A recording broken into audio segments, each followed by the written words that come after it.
Daya Irsadul Ibad Gampong Paloh Bate Kecamatan Banda Sakti, Kota Lok Semawe, Sabtu, tanggal 21 Januari tahun 2023, menggelar acara Tawajuh Akbar serta pengambilan tarikat bersama Abuya Haji Mawardi Wali dari Labuhan Haji Aceh Selatan.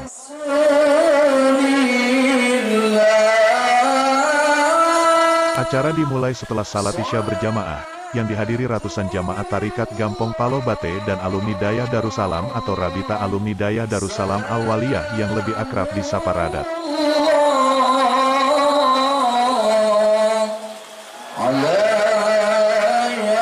Kegiatan tersebut diawali dengan pemberian tarikat oleh Abuya Mawardi Wali Al-Halidi.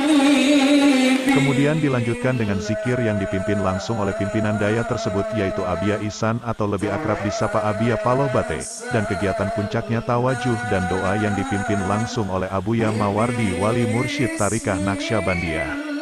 Mata dipenjamkan, muka ditutup dengan kain halqum. Yang bapak-bapak tolong ditutup dengan rida kepalanya, mata ditutupi. Nah, untuk umi-umi apabila pu yang kekelik abuya, umi-umi su'ud dan bapak-bapak. La ilaha illallah.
The